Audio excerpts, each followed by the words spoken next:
Welcome to the Perth Entrepreneur Podcast with me, Neil Gibb, where each week we use the stories and journeys of other successful business owners to motivate, inspire, and empower you to become the next breed of successful entrepreneurs. Hello and welcome to the Perth Entrepreneur Podcast with me, Neil Gibb, and today's guest on the show is an Instagram specialist, an international keynote speaker, the creator of the International Social Club Membership and Academy. She's got a big smile on her face now. I love it. And she works with brands such as Dermalogica, Mazda, City of Perth, and more recently, American Express. Woohoo! Vulinovich. Vulinovich, you nailed I it. got it. Yes, Welcome. got it. Did you see that I made a highlight reel for how to pronounce my surname? I've watched it a few times, so I got it right today. It's really hard to explain, but Vulinovich, it just works. Just mixes.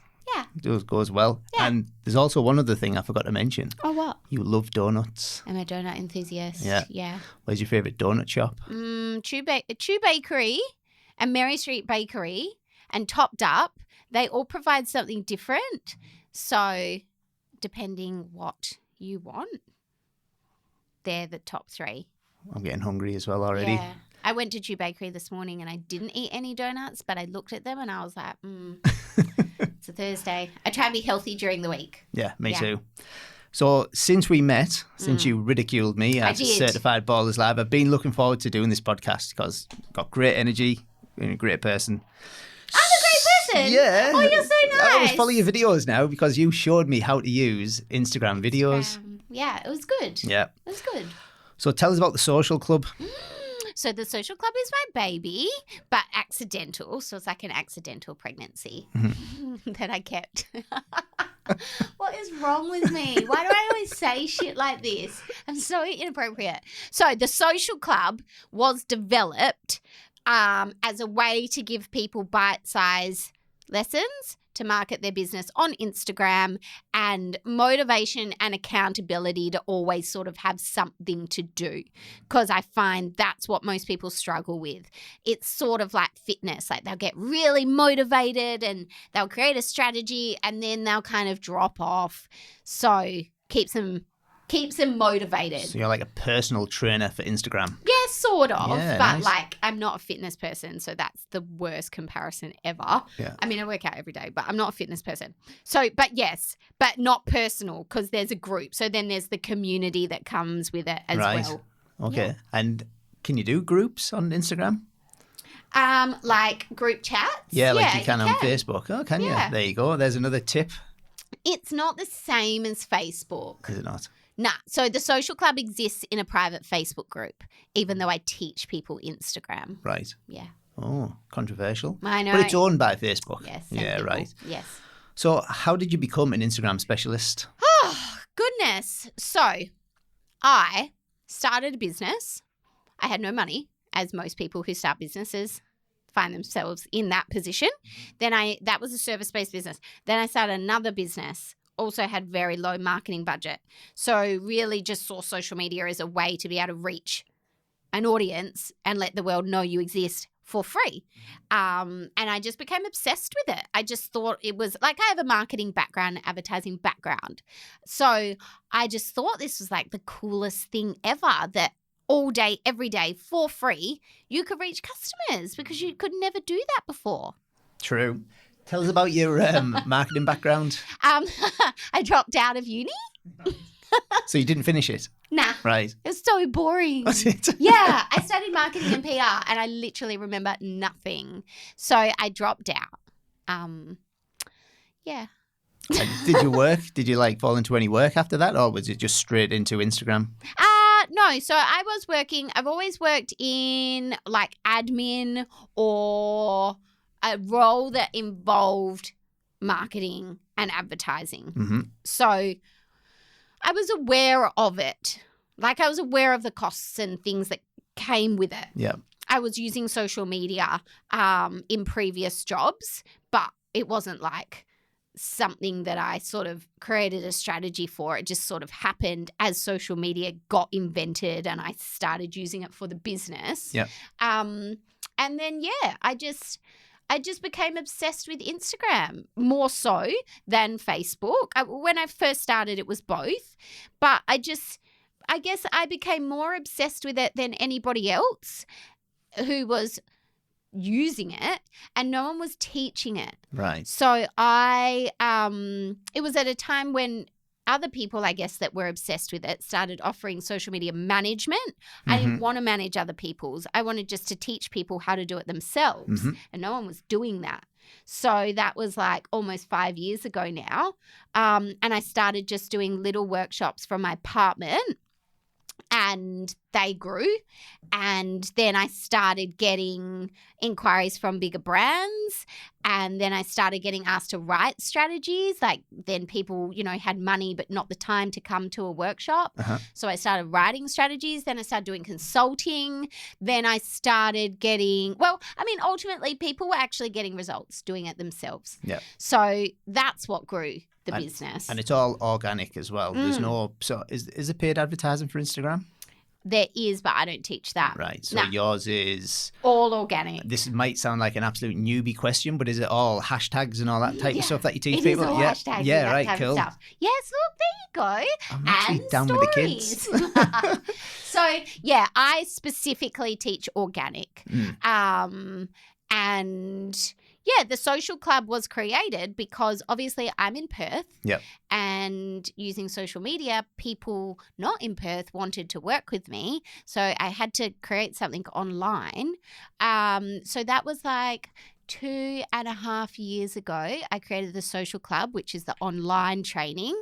And now we have members in 28 countries. Wow. I know. It's amazing. So crazy. I thought you were going to say like on the East Coast. Nah. Amazing. Well done. Yeah. Everywhere. Yeah. So it, it gets people results.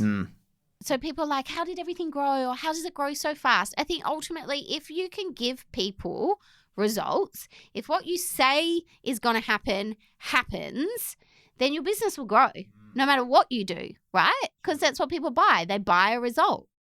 That is very true. Yeah. So how long has it taken you to get to where you are now? When did you first start? So I first started teaching social media. My first workshop was on the 17th of September 4 years ago. 2016. 2016, yeah. I will never forget that date. So that's Yeah. my very first workshop, and it was called Introduction to Online Marketing. How lame. How boring. I can't believe people actually booked in. And it was so funny. And I just put it up in like a private Facebook group for women in Perth, and it sold out. And then I did put up another one and it sold out. And I was just using like a paper diary. And I remember just not being able to put workshops on and get the posters up for them and all of that fast enough to the emails I was getting saying, when's your next workshop? So, yeah, it was pretty cool. What's the good thing about social media? There's no barriers, is there? Like you say, in 28 countries now. How many clients have you got? 750. So we took quite a big hit with COVID, which is completely understandable. Like quite a lot of people cancelled their subscription. Oh, is it a monthly subscription? Yeah. Right. And it's not lock-in, which I never wanted it to be. So we took quite a big hit with COVID, lost almost a third of the members, but then basically rewrote a strategy and managed to get more than that back. So now we've got more than ever before, which is amazing. Yeah, it's a nice model for cash flow as well, isn't it? Because you've always got that. Yeah, and that was something that was interesting because I had just been teaching, so I think it was for 2 years I was teaching workshops and I was speaking. So there was no cash flow really. It was sort of whatever came in when it came in. Yep. And if I never sold a workshop again, well, I had no money coming in. So it was nice to actually have money coming in. How good's cash flow? Yeah. Brilliant, isn't it? And also for probably the first 2 years, I probably didn't pay myself anything. I just kept reinvesting in the business. Yep.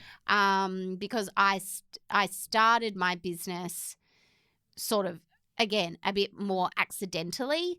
And I just really wanted it because I was enjoying it so much. I didn't want it to end and I didn't think it would keep going. I thought in 6 months' time, everyone will know this. There's no way this is like a long-term business model. Like, yeah. But as Instagram wrong. changes, you're at the forefront of every change that happens. So stories, for instance, you were there, you understood it, and then you taught people how to do stories. Yeah, and I think that's what it is, you know. These platforms, they're changing so rapidly. Like in one day, sometimes there can be 3 updates, right? So as a business owner that's not me, that's not like obsessed with Instagram, how do you keep up? How do you know what the changes are? How do you know how to implement them? How do you know what's being done well and what's not? Well, that's what I do. Yeah. So I always know what the changes are going to be. I know how to implement them. I always have ideas for a range of industries and businesses so that your business looks like you know what you're doing. Yeah. Right? So how do you know the changes? I just read a lot. Right. Yeah. So like people are in memberships with me. I'm in memberships with other places which get that information. And I do a lot of reading. Like most of my job is reading and writing, which I think most people don't realize. I do a lot of reading and I do pretty much my whole job is writing. Yep. Because it's always writing lessons, writing content, writing articles, writing masterclass plans. Like it's writing. So I got to do research before I write. Yeah, right. That makes sense, right? Yeah, it does. Yeah. It does. And I suppose the good thing is you thought that business model would have no longevity. But every time they bring a course update out, you can tweak your course and that keeps your members coming back for the additional month. That's right. So before I launched the membership officially, just in case it got like really busy, I pre-wrote 52 lessons because it's 1 lesson a week. And the membership is now 2.5 years old, and I think I've used 4 of those pre-written lessons because there's just people like, how do you always have something to teach? I'm like, because there's always something to teach. Keeps changing. Totally. And I will always have a lineup of like the next 4 or 5 lessons, and then something will change and they'll get replaced. And I get bored easily. So it works well for my brain, but I imagine as a business owner, it can be very hard to keep up with something that perhaps is your main source of sales that is constantly changing when you're just trying to focus on what you're good at, which isn't social media. Yeah. Well, that's how we met because I had no idea that Instagram had this story function. And we went to Kim Barrett's event, Certified Ballers Live 2, and you were a keynote speaker there. I was speaking. Yep. Was that fun? It was really good fun. It was hey. good fun. And Brooke said, is there anybody in the crowd that doesn't understand Instagram stories? So I put my hand up thinking like I was going to be surrounded by people putting their hand up. And it was just you just and me. Brad. Yeah. Remember Brad? Poor Brad. And then I picked on you both for the rest of the Made me session. stand up for the full session. To be honest, I was also shocked that it was only 1 person, Yeah. or 2. But that's okay. But like it changes, like you say, all the time. And my main platform, and I'm sorry for saying this, is Facebook. Don't It's just because I've apologise. used it for so long. And I tried to get into Instagram and I still do a few posts on there, but I wish I could use it more. It's just I keep forgetting. That's there. Yeah. But if Facebook is working for you, like go with what's working. Yeah. There's nothing wrong with that. And I also think that some of the stuff I'm doing is not interesting. As in like what you're posting? Yeah, do you know, because you go through your normal day-to-day life and someone said to me, oh, that'd actually make a good post. And I was like, damn it, you don't think of it because I don't think what I'm doing is interesting to other people because you're so in your own world. Yeah. Focusing on what you're doing. But that's what people want to see because they're not in your world. Right. You know? So what's...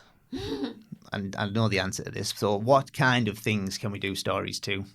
Oh, okay. So many. I'm just doing a lesson on this week. So you can do a day in the life of. You can share your expertise and give people like hints or tips or like industry facts. You can do before or afters, depending obviously what business that you're in. Yep. You can do behind the scenes of like if you've got an event or you're setting up for something. You can share funny quotes. You can interview your staff. Yeah. Like there's so much that you can do on stories. Memes. Yeah, do you know what that is? Yeah, I know what memes are. Yeah. But what did we do before them? Oh, I don't know what people laughed at before memes. Literally. Like memes are the greatest thing to come out of the internet. Yeah. Definitely. It was so funny. We were with my husband's dad last year, and he was like, Brooke, I keep getting tagged in these things and they're just sentences. And I was like, what is he talking about? Anyway, we worked out they were memes. And I was like, oh, they're funny. And he's like, yeah, but I don't get it. And I was like, you're not kind of meant to, like, they're funny, but I don't know. It's just funny, not funny. Yeah. Anyway, he was very confused. He was like, but I just don't understand the point. So we've got the regular Instagram feed that you scroll through with everybody's pictures, and the stories are the little circles above there. They pop up. Yep. So how do we record a story? Might be hard to explain this without any visuals, mightn't it? So when you're on the news feed, you can swipe left on the screen and the story feature will come up. Yep. And then at the bottom of your screen, there will be a white button. Well, the screen's flat, but you know what I mean, button. So if you press it once, you take a photo. If you hold it down, you can record a story. And then the story will go onto your story, which is a 24-hour content stream. So after 24 hours, it's gone. And that's the main difference between story posts and feed posts. Feed posts stay forever. So what's the point of doing one for 24 hours? To give people an insight into what's going on in your life that day so they feel more connected to your brand. Right. I think, you know, if you think about your story as almost like a little reality TV show following around your business, that's kind of what it is. It allows for that connection. It allows for what's real life? 4D. Is real life 4D? Like the 4D version of your pictures. It allows for the story behind the picture. Right. Which makes people feel more connected to your brand. And once they feel connected to your brand and part of your brand, that's how you start generating sales off the platform. So they're a real integral part of business growth, I believe. And also, it's free. It is. It's free. It is. So use any free thing available to your business, because why not? Yeah, exactly. Free is good.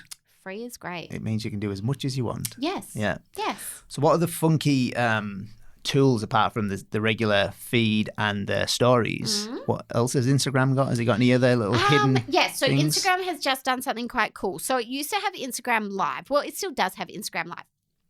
So Instagram Live is one of the features on Story where you can do a live stream on Instagram for up to an hour. Right. Right? Yeah. So it's totally live. So your followers can jump on, watch, and interact with you in real time. Yeah. Right? So that's an even stronger connection to your brand or you then, right? Does that get more reach if you do the lives? Not necessarily. Oh, look, it depends on a lot of things. Like, I mean, if you go and tell heaps of people that you're going online, then yeah, which I would recommend doing. But what used to happen was the replay of the live would stay on your story for 24 hours. But Instagram has recently made an update. So instead of staying on your story for 24 hours, you can actually turn the live into an IGTV, which is Instagram TV, which is like the YouTube part of Instagram. So then it stays there forever and you don't lose that live content, because sometimes lives are really good. Yeah. And does that IGTV go into one of them little circles at the top? No, so that's a story. I'm such a beginner, aren't I? No. Legitimate question. IGTV actually appears just as a normal post on your feed. All right. It's just that a normal video post, you could only do up to a minute, whereas IGTV, you can do up to an hour if you record it as a live. Right. So it's longer content. Yeah. So you could do an hour-long class on something. Yeah. Or event or whatever it is, or interview someone or podcast, like whatever it is. Yeah. And that content can stay there on your feed forever. Cool. I've seen some people have with them, what are them little circles called?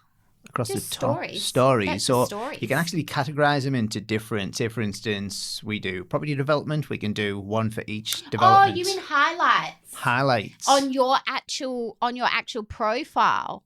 Yes. So that's your highlight reels. So that's where you pull stuff from your stories that you want to highlight, and then that stays there forever. Right. Yeah. Because I've seen some of the property developer, he had or she had one for each project they were doing. So every time they went there, they did a story and it was just there on the top. Yeah. Quite liked it. Well done to them. Yeah. You could do that. I could. Yeah. I could. I probably won't, but... At least least you're honest. I probably will, to be honest. I will, because I know I need to up my Instagram game. Yeah. I think the biggest thing with Instagram is there's no right or wrong. Yeah. You know, with a website, like you should have, you know, your about page, and then you should have your services page. And there's things on a website you really need to have for it to be a functioning, proper website. Instagram's not really like that. You know, it kind of depends how creative you are, because it depends on what you put out and what your audience respond to. And every audience is different and every brand is different. And would you mix personal and business posts on the two different pages? Look, it depends. Okay, so if you're a personal brand, then you're probably going to have to show some of your personality, you know? But I always just answer that question with, is it valuable to your audience? Is it valuable to your customer to know that about you personally? I put a picture on there a few days ago of my dog with a pair of socks on. Okay. It's not really related to property development. Well, I mean, look, it's... He was in the office, so that's why I put it on. Yeah. It's just all how you frame it. You can be like, this is my site manager for the day. And people will be like, woof, ha ha, that's funny. Yeah. Hashtag woof. Good point. Yes. Good point. So what do you think of LinkedIn? So, is Nat Bibi listening? Because then I have to be like, LinkedIn's amazing. No. So every social platform has its place. Yeah. So LinkedIn is like the professional Facebook, right? I think there's some features on LinkedIn that are really cool. I saw today LinkedIn finally has stories, but like, welcome to 2020 LinkedIn. Does it? Yeah. It just like happened today. But what I think is cool about LinkedIn is how you can find out like a specific person that works for a specific company and search by that. Do you know what I mean? Yeah. Like if I wanted to find every single marketing manager in WA, I could find them. Target them. Yeah.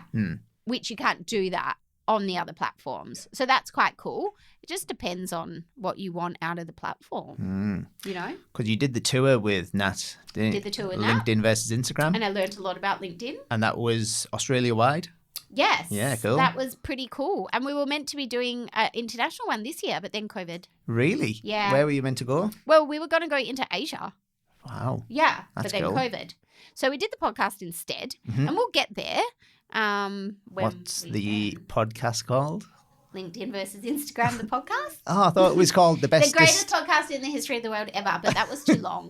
That was too long. So I think we called the first episode The Greatest Podcast in the Universe or something. But the podcast itself is called LinkedIn versus Instagram. Right. Because the pair of you deliver a lot of value to the people that are following you both. I think we both like to talk about our platforms. Like, that's what I liked about Nat. We approach the platforms in the same way. And I think there's a lot of people that perhaps teach the platforms that do not approach it.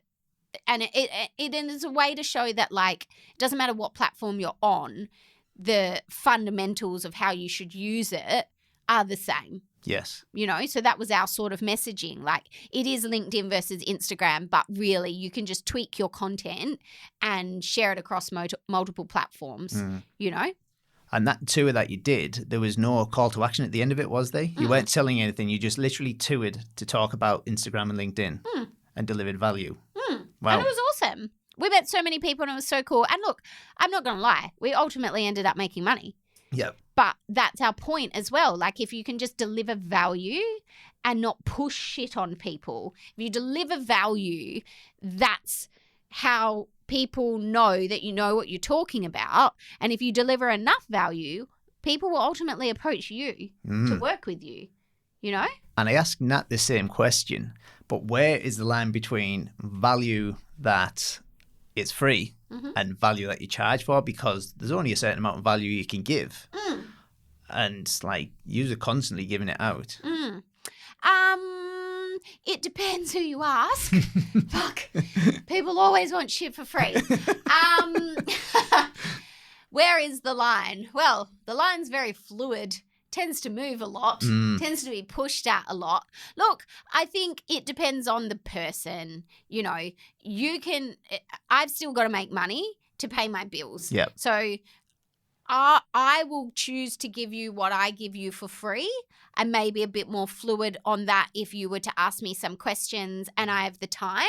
But ultimately, my paying customers are my priority. So if you want that info, you got to jump in. Mm-hmm. It's only $29 a month though for my service, so it's not a lot. Yeah, that's good. And I think people get to the point where they want more or they want structure, and the social club provides structure. Whereas I guess the free information that I deliver is like whatever falls out of my mouth on that day, which is often just as surprising to me as it is to you. You know what I mean? So tell us about the structure that you deliver through the social club. Is it on this day post this and use this type of hashtags and make it relevant to this? Yeah, pretty much. Literally a step-by-step guide. Yeah. Wow. So the social club has two options. I have the membership, and then I also have an online course. So if you want 13 webinars that you can smash through and learn the A to Z of Instagram, you can purchase the course and do that. Mm-hmm. For a lot of people, that's very overwhelming, and I totally understand. Mm-hmm. So the way the social club works is every Monday at 9 a.m. Australian Western Standard Time, you get an email with a lesson. Then you have 2 days to read the email, digest it, think about what it says, think about the questions you may have on it. And then on the Wednesday in the private Facebook group, I teach it via a video. Right. Right? So people can jump on the video, they can watch it live, or they can rewatch it later. Once a month, that lesson is a content plan for the next month. So that's exactly what you need to post every day, why, etc. Post ideas, everything for captions, and you just follow it.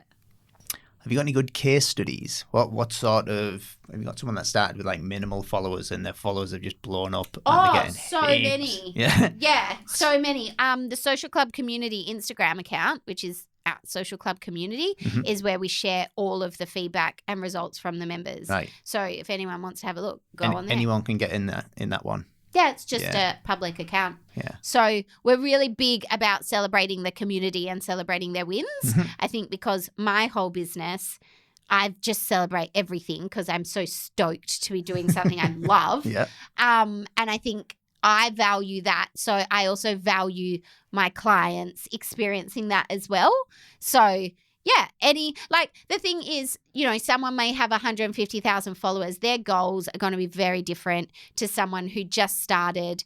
They've just hit 100 followers, but they've made 2 sales. Yeah. So goals are different. And I don't like to sort of say you have to focus on getting more followers. I'm not really about that. I'm about getting sales. And you don't need to have heaps of followers to make sales. So it's more important to me that you're making money than it is that you're getting followers. Right. Yeah. Which is the whole point of the exercise, really, isn't it? Totes. To increase revenue. Yeah. Yeah. Cool. So I suppose with Instagram, I better pull my finger out, eh? Well, look, I don't like to be pushy, but I'm here if you want to learn more. Right. I definitely do want to learn more. I mean, I was as you were talking earlier, I was thinking about when you first started it in your apartment and to what it is now. So how many people came to that first event at your 6. apartment? 6 people. Yeah. That's incredible, isn't it? I love seeing growth like that. I went from workshops of 6, and then I moved to a venue where I could do 17, and then I moved to a venue where I could do 40 if I pushed it, and it just kept growing. Yeah. And growing and growing and growing. And I really did think this will end soon. Like every time I put a workshop on, I was like, by the next time, people are not going to book. And it just didn't happen like that. People kept getting results. And, a question that I get asked all the time is like, oh, well, what industry specific? Well, it's not. It's anyone that wants to grow their business using Instagram. So I had such a variety of businesses coming in, service and product based, getting results, people actually making sales off this platform and realizing that they can. And that is another sort of way where I compare it to fitness and diet and exercise. Like if you want to lose weight and you start going to the gym and you start eating healthy, there is no possible way that you won't lose weight. Instagram is the same. If you want to make sales off the platform, as long as you do the stuff you need to do, you will. Be consistent. Totally. It's just the story, the same people keep saying the same things over and over again. Just consistency. Take action, be consistent, and you'll get going. Yeah. So let's talk about the keynote speaking. So because where did you get the sort of practice from? Because you were Do you know what? That's you so were funny. pretty confident up on stage when I seen you at CBL. People ask me all the time, like, where I trained or where I did this. I didn't do anything. So all I can say is that when I was really little, I was a really shy child. I would cry about everything. I was highly anxious because, like, you know, the problems you have when you're 5. And so my mum put me into grooming and deportment classes, which is sort of like pre-modeling. So you learn how to walk and like sit up straight and how to talk and stuff, which sounds weird, but at the time I loved it. And that really helped me with my confidence because I was such a shy kid. And then all through school, I was never like the smartest kid in the class, but I always got in trouble for talking. I always got kicked out of the class for talking, always on my report cards. It was like, Brooke talks too much. And now that's my job. And that's why I think there's a whole issue with the school system. But then I'm from grooming and deportment, I went into modeling. Again, not really intentionally. It's just kind of how it worked. Yep. I can't really remember. I think I entered like I entered a modeling competition and I didn't win. I came second, but it was with a big agency in Perth. Mm-hmm. And so I guess modeling helped with my confidence, like being on a catwalk, being in front of a camera. How old was that? I think I started that when I was like 8 and I modeled till I was like 24. So a long time. I also worked at a bar, a really, really busy bar in Perth. And that was one of my first jobs after school. And I remember mum saying, when you started working there, you changed because you got to hustle. Like you have to all day long, every day. I worked at the Cot when the Cot used to be like pumping. Yeah. So you work in the beer garden for 14 hours straight. You're going to learn how to talk to people, you know. And then, I don't know, I think if you I love what I do so much and I know that it can change people's lives without sounding corny. I know that it can because it changed mine. And I feel very passionate about teaching people that because I want people to be able to, you know, change their lives and do something that they love. Yep. Well, you're doing that, aren't you? Well, yeah, I hope so. So I guess that's where it came from. I don't know. There is no part of me. If I had to jump up on a stage in front of 10,000 people, I'd be like, how soon can I jump up there? Let me tell them how great Instagram is. Let me tell them all. So, yeah, I haven't had any formal training. But the more you do, like, the better you get, I guess. Like you say there, consistency, isn't it? Just taking action. Yeah, and it comes down to knowing your shit. Like, if you know what you're talking about, I don't feel like I could be stumped. Like I couldn't quite recently because of all the COVID stuff, a lot of the training I've had to do has been online on other people's platforms. So obviously once a week I do live training online on my own platform. I know how that all works. It's fine. The only times I get uncomfortable is when I'm in a situation where like using their platforms, I don't know how the platform works. I know my stuff, but I don't know how that platform works. So the only things that make me uncomfortable in like speaking are when I don't know what's going on behind the scenes, not being on stage in front of people. Does that make sense? Yeah. Is that weird? You like to be in charge, know what's going on. Oh, I'm a massive control freak. Massive. Which is so funny because people are like, but if you're a control freak, why didn't you do social media management? Because that kind of goes more into the control freakness, like I want to control what everyone's doing. But I didn't. I don't know. I didn't. Yeah. Oh, well. I just prefer to teach people. Have you got any live events planned for this year? Nothing planned at all? Well, I had heaps. Did you? Cancelled them all? Yeah, everything got cancelled. Because we're kind of getting back to normal, aren't we? Yeah, I mean, it'll be interesting to see, like, I had heaps of travel planned as well. I had quite a few conferences. Well, I've already done a few online, but I had quite a few conferences around the world. Well, obviously, I can't get there. So I don't know, you know, I'm kind of a slave to what happens with the borders opening. And not just the borders opening, then what happens with flights? Like, are they going to be more expensive? Are they going to fly to the places that we're meant to be? Just sitting and waiting. Yeah. Yeah. So, So what countries have you been to speak? So I went to Thailand. That was awesome. I've been in New Zealand. I went to Dubai at the start of the year. Dubai was so wicked, isn't it? cool. Oh my God. I loved that. And that was when I went to Dubai. Like in Dubai, no one was even talking about Corona. But when I came back, everyone on the plane was wearing face masks and at the airport. And I was like, whoa, this got real serious. And then the travel restrictions came in pretty much then. So that sucked. But it sucked for everyone. So it's not just me. So I know they're not just cancelling me. Like the whole thing's cancelled. Yeah. So Yeah. it is what it is. It is. What can you do? So what have you learned along the way from setting up the social club to where you are now? What have you learned about business? Because oh my gosh, did you have any sort of business savviness before you started the business? Did you know what you were doing, or have you just learned along the way?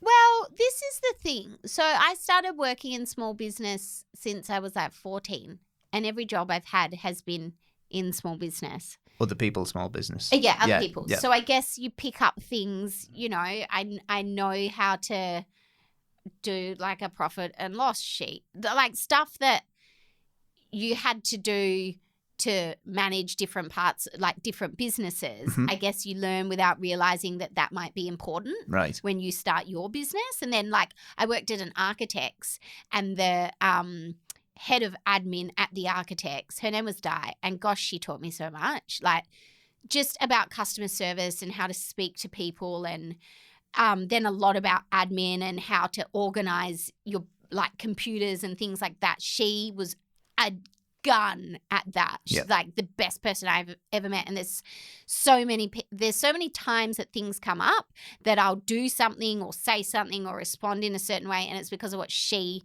taught me. Yep. Which, you know, it's not like she was my mentor. It was just someone that had a very significant role in me learning about business. Yeah. Do you know what I mean? And what was this lady's name? Di, what was her surname?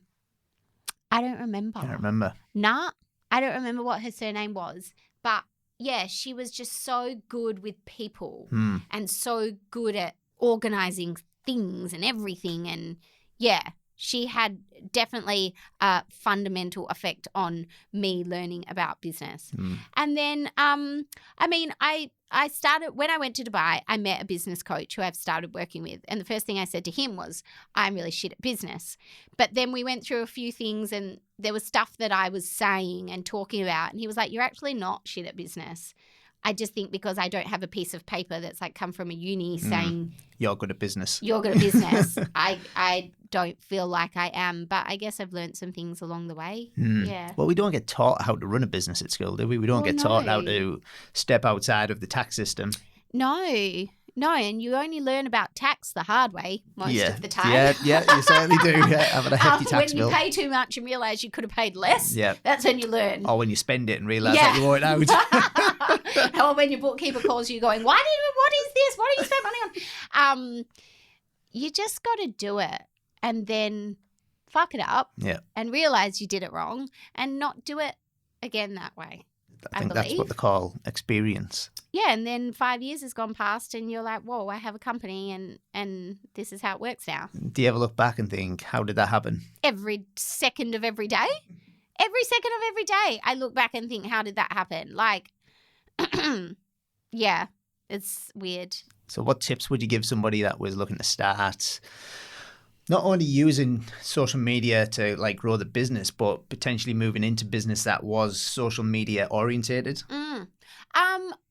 Look, obviously everything I teach is online, but I feel like networking events and networking groups are fundamental for any business owner, because there is something about in person that will never be replaced by online. You know, human connection and meeting people face to face and being with people and letting people meet you and hear your story in person. Yep. That's irreplaceable. So join a networking group. When I started my business, I didn't even know networking existed. I didn't know it was a thing. Yeah. And then I went to a networking event, my very first one, which is when I we had to go around the room and share our biggest struggle as a business owner. And I was the only person that said social media. And that's when I got the idea to start teaching people social media. So I think if I never went to that networking event, where would I be? Might not have happened. I don't know. But I'm still friends with all of the girls. And that was, 4.5 years ago now. So get in a networking group for industry, like 100%. Get some professional photos done. Is it raining? Because I parked so far away. Oh, no, it's not. Okay. When I parked, I was like, better not start raining.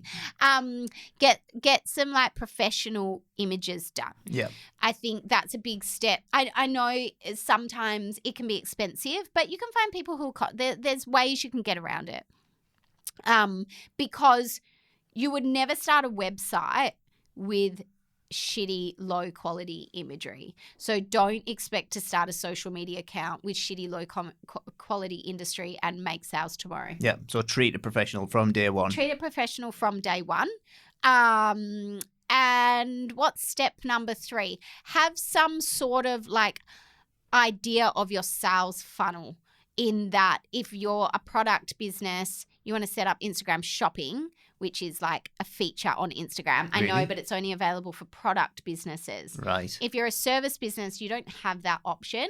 So I would be wanting to have some sort of lead gen that captures people's email addresses and brings them into your database, and then you can market to them in however way you want to market to them. Yeah. Does that answer your question? It does. Yeah. It does. And good tips. ultimately, make sure that people need what you do or want what you do, because there's a lot of people that will sort of discover a product or a service and they love it and they think, I'm going to start a business for this.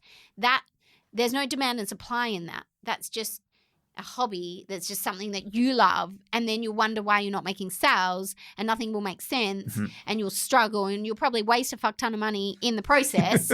So just make sure that it's a business and not a hobby, you know? Yeah. And I suppose with Instagram, like you say, it's free marketing, isn't it? So you could potentially test the waters with that product, see what sort of response you get.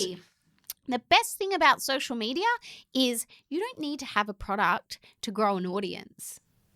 Good point. Just be yourself. And that's your personal brand. Right. Yeah. Cool. So what are you most excited about today with your business? Oh, what am I most excited about? What day is it today? Thursday. My birthday tomorrow. Is it? Yeah. Oh, happy birthday. Thank you. How do you feel? Excited? I feel like I'm going to be 38 tomorrow. Are you 38 tomorrow? Yeah. So how do you feel on your last day of 37? Feel good.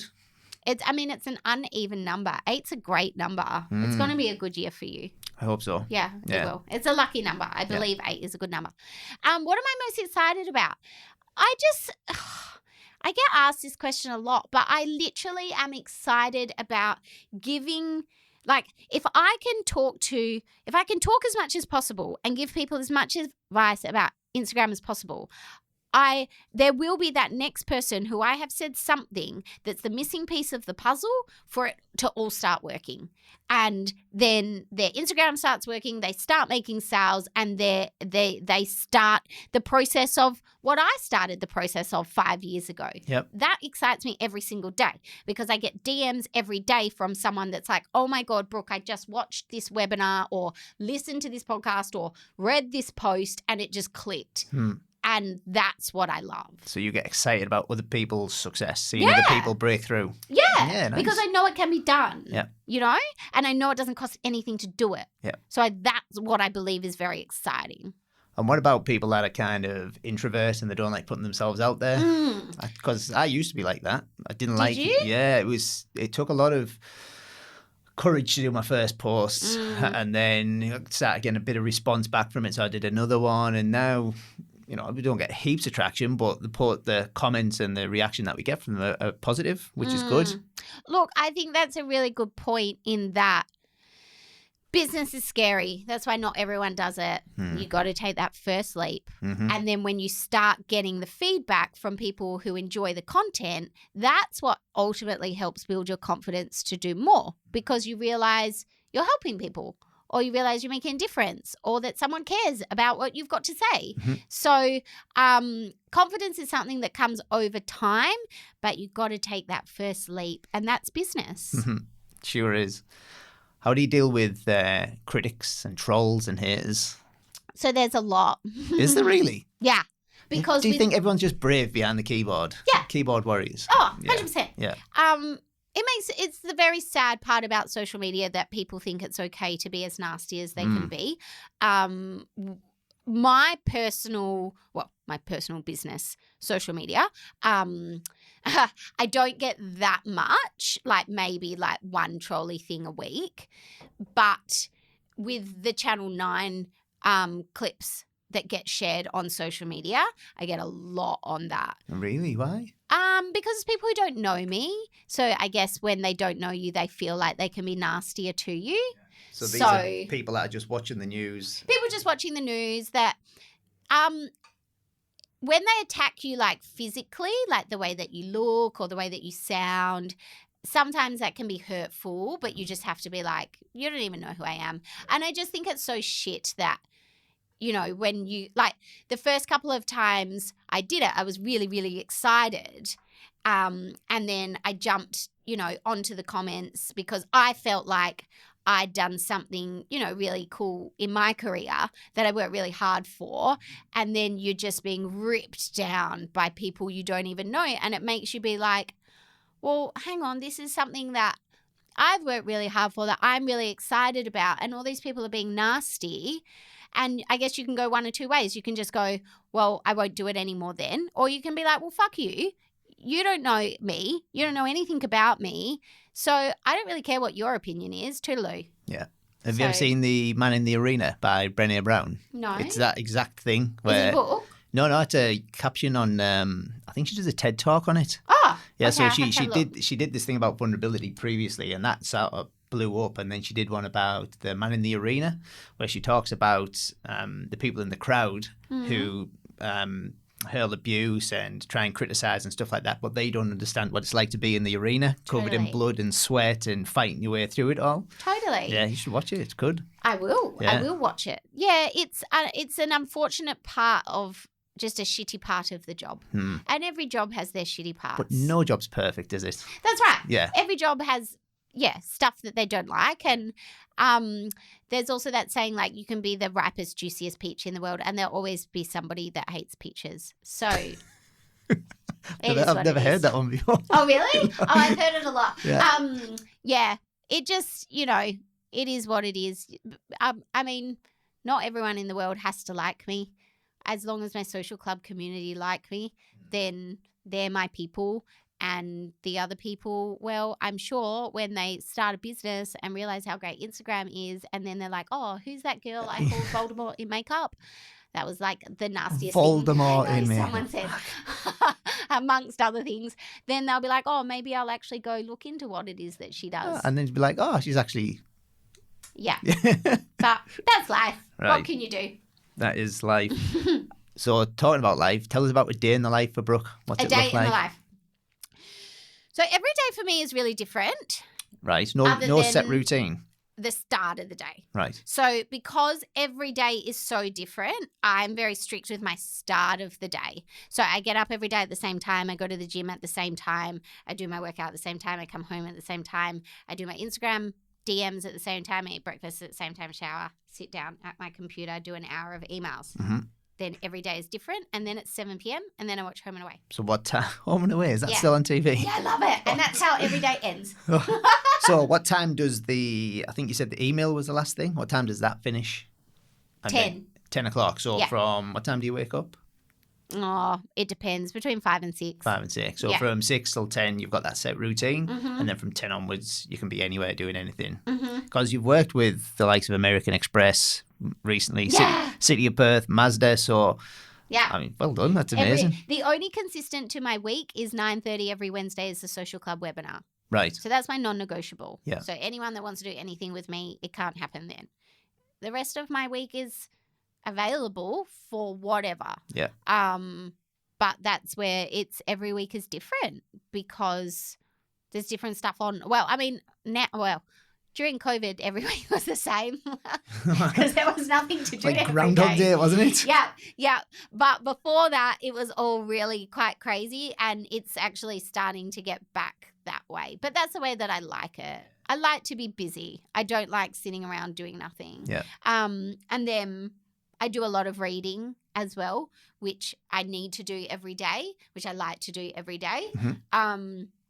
And then I do a lot of writing. But with writing, this is something that I think, you know, a lot of people don't realize a big part of my job is the main part of my job is writing. I'm either writing content or I'm writing classes or I'm writing lessons or I'm writing articles or I'm writing whatever. But writing is creative, and creativity doesn't turn on at 9 and turn off at 5. So I write when I feel inspired. Sometimes I do a lot of the dictaphone app on my phone, because sometimes I'll be driving and I'll have an idea and I've just got to get it out. So I'll pull over and I'll voice dictaphone an hour-long masterclass, and then I'll go home and turn it into a lesson. Really? An hour long, just at the side of the road? Yeah. I know, it's so weird, isn't insane. it? But that's what I also do a lot of the time if I'm practicing for a keynote. So if I know the keynote's 40 minutes, I'll just get in my car and drive for 40 minutes and record it. Really? Yeah. So if we see you driving down the road chatting away.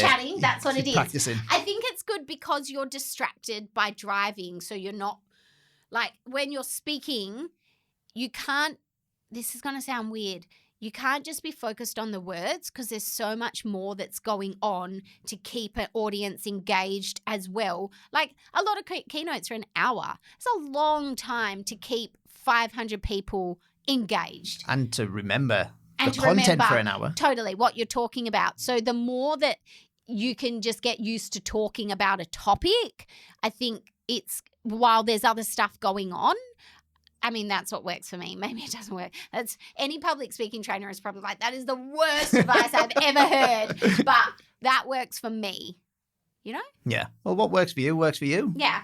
And so go try it. That's what makes us all drive unique. Somewhere, pick a topic, drive somewhere, record it, and then listen to it back. Yeah. Now, you touched on the fact that you read a lot. I do read a lot. So what's your 3 favourite books? Okay. I've got a list. So I just finished reading, I don't know how to pronounce it because it's in Japanese. It's called like a Gaikai. It's like Akakai. Yeah. It's called The Secret to a Long and Happy Life. Mm-hmm. Have you read that? No, but I've heard of it. It's quite cool. Yeah. Yeah, that was quite cool. My favourite all-time ever book was The Cell by Frederick Eklund. Right. Have you read that? No. He's a real estate guy. He's like the top real estate agent in New York or something. Right. I'll check it out. It was so cool. I really like that. I also really like Winging It by Emma Isaacs. So she started Business Chicks, which is like the world's biggest networking community. Is she from Perth? No, I think she's from Sydney. Right. Oh, maybe she is from Perth. Because my wife's been to a few of the Business Chicks events. Oh, no.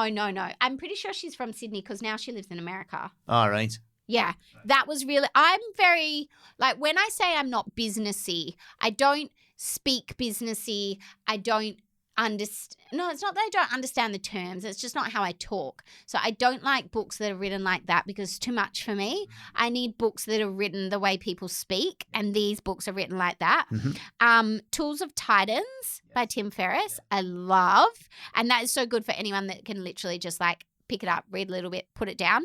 The 4-Hour Workweek by Tim Ferriss well was one of the like, it was interesting because it's one of the first business books I read, and I remember being like, how would you ever get to a point that you could implement this stuff? And now I literally do everything in the book. Minimalism by Joshua Fields is also really good. Have you read that? No, but there was a show on Netflix called Minimalism. It's a really good book just to, like, I feel like every now and again you get caught up in like the rat race, and just to bring you back to what's really important in life and what really matters, and also a very, very easy read. The Ikigai is by Hector Garcia, if anyone wants to read that. Ikigai. Is it Ikigai? Yeah. So one of my friends, he's actually been on the show, Angad Singh. He uses the Ikigai for his company. The method? Yeah. Interesting. Yeah, it's I don't like reading storybooks. I like reading true books about business, about people that talk about business the way that I feel like I talk about business. It's kind of like autobiography style. Yeah. Yeah. Yeah. Yeah, cool. That's what I like to do. And I like to smash out a book in like a day or two. Oh, I really? can't pick something up. The only one that you can pick up and put back down is Tools of Titans because of how it's written. Yeah. But I'm very like laser focused, and I also want to know how it ends. Yeah, So right. that's me. And apart from the donut joint that you mentioned earlier, where's your best place to eat in Perth? I also have a list for that. A list of places to eat? Yeah, because I'm time poor. So if I need to go somewhere for breakfast or dinner, I need to know where I'm going. Yeah, right. So would you like to start with breakfast or dinner? Oh, you've got one for each. Breakfast, dinner and lunch, please. So breakfast, Little Bay, I love. Island Market, I love. Odyssey, I love. Arrival Hall, which is new, I also love. Old Laundry, I love. Gordon Street Garage, I love. Typica, I love. Petition, I love, but apparently they've just rejigged it, so I want to go there. It's in the city. Yeah, is that in the old... In the Treasury Yeah, building? yeah. Yes. So that's my like breakfast, lunch. And then dinner, I love Santini, which is in QT. Yes, been there. Lovely. Good. Love Nobu because it's like Nobu. always amazing. Bricker, but they haven't reopened yet. Where was love Bricker? Bricker. It's just around the corner from here. Where are we? I think I've been to Bricker. That way? That way. In there, it's Greek. It's on the corner. Yes. There? Yeah, I know what you mean. I'm kind of a bit confused as to where we are, but it's very close to here. Right and left. Love Bricker. Bread and Common in Freo. Yes. Love. Great joint. Shadow Wine Bar. Love because Where's it's that got one? really high ceilings. Is it William Street, kind of in Northbridge? Shadow Wine Bar. Shadow Wine Bar. Ooh. Love it there. And Garum.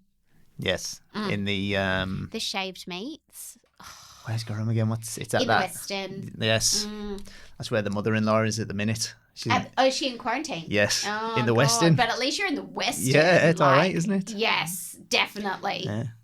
Still 14 days locked in a room, but I think we'll have to pull her out of there kicking and screaming because she'll be getting looked after. Yeah. Good place to quarantine. She definitely won the quarantine lottery in the Western. The Western's like a 5-star hotel. Yeah. Yeah, she did good. She did good. She certainly did. So they're my faves. Awesome. Brooke, thank you very much for coming on the show. Thank you for having me. And thank you to everyone that was listening. Thanks. Thank you. Thanks for joining us on the Perth Entrepreneurs Podcast. Hit the subscribe button and connect with me on Facebook, the Perth Entrepreneurs Podcast, Instagram, Neil Gibb Pep Talk, and LinkedIn, Neil Gibb.